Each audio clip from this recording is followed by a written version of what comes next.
Niligaw kami sa Tagaytay ng isang di namin inakalang aswang. Ako si Miguel, at ito, ang kwento ko. Noong 2012, niyaya ko ang mga pinsan ko at ang ex ko na mag-road trip. Madalas kaming nasa Tagaytay noon, nagfo-food trip, nagpapalamig, o simpleng tambay lang. Sanay na kaming bumiyahe ng madaling araw gamit ang kotse ng mami ko. Akala namin, isa na naman itong simpleng road trip. Pero hindi namin inasahan ang mangyayari noong gabing iyon.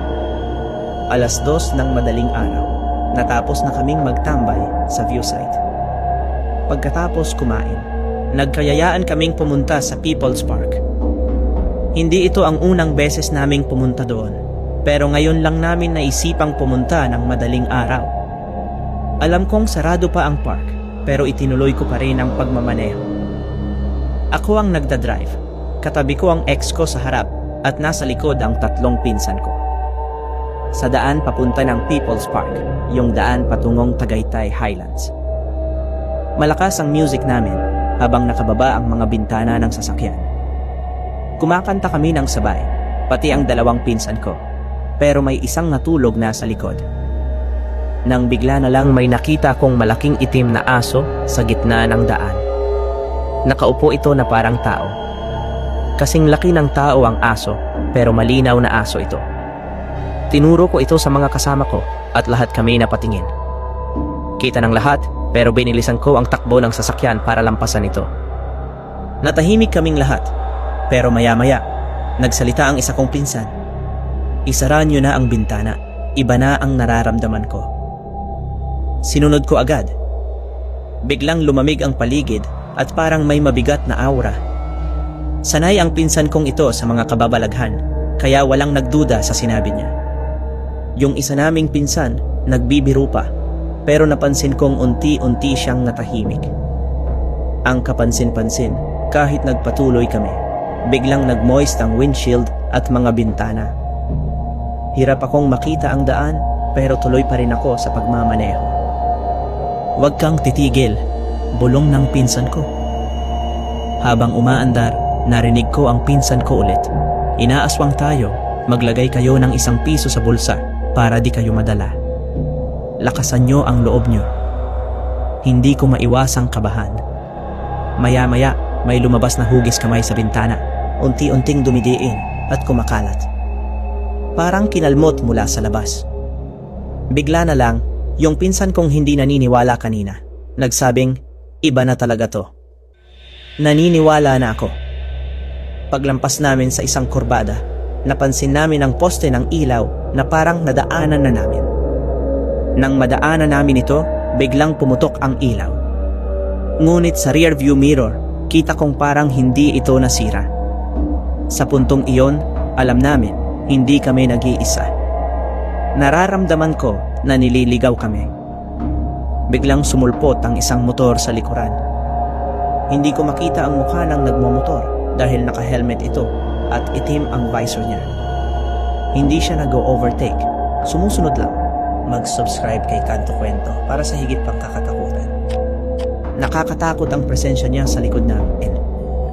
Sinubukan kong bilisan ang takbo pero nanatili siyang sumusunod. Sa isang iglap, nawala na siya sa likod. Pagdating namin sa People's Park, sarado ang daan papasok. Kailangan naming bumalik. Pero habang nag-U-turn ako, parang napakabigat ng manibela. Hirap akong magmaniobra. Pakiramdam ko, may pumipigil. Nanginginig ako, pero nilakasan ko ang loob ko. Kailangan kong mag-focus sa pagmamaneho para makauwi kaming ligtas. Habang pabalik, nakita ko ulit yung motor sa likod. At muli siyang nawala na parang usok.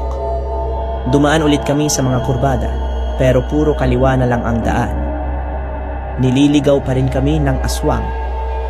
Kahit ilang punas ko na sa windshield, nagmo-moist pa rin. Wala akong makita ng maayos. Nang makarating kami sa rotonda sa may Tagaytay, bandang 4:00 ng madaling araw, tumigil kami sa 7-Eleven. Napakahaba ng gabi, pero sa wakas, ligtas kami. Isa sa mga pinsan ko, tulog na tulog pa rin, pero pawis na pawis siya. Kahit malamig naman sa loob ng sasakyan. Balikan natin yung nakita nating aso, sabi ng isa kong pinsan. Humingi tayo ng pasensya at magdasal. 6:00 ng umaga, bumalik kami sa lugar. Doon namin nakita ang dalawang aso, isang itim at isang puti, nagmamasid mula sa isang maliit na lumang bahay. Nagdasal kami at humingi ng paumanhin. After 3 or 4 years, may narinig kaming balita tungkol sa mga kabataang lumabas ng madaling araw. Tinakas nila yung kotse at nag-road trip, pero lahat sila ay namatay dahil nabangga at nasunog ang sasakyan. Hindi na rin kami nagulat kung saan ito nangyari. Ito ay mismo sa parehong daan na kung saan kami naaswang. Marami din daw nakakakita ng malaking aso doon. At isa na ako sa mga naniniwala na totoo nga yun. Malungkot lang na hindi sila nakaligtas. Kung alam lang siguro nila ang dapat gawin, baka naiwasan nila ang aksidente. Swerte kami dahil kasama namin yung pinsan ko na alam ang mga dapat gawin kapag may aswang. Simula nang nangyari sa amin yon, naging mas maingat kami sa daan. Pero kahit anong gawin namin, patuloy pa rin ang mga kababalaghan sa tuwing bumabalik kami sa Tagaytay.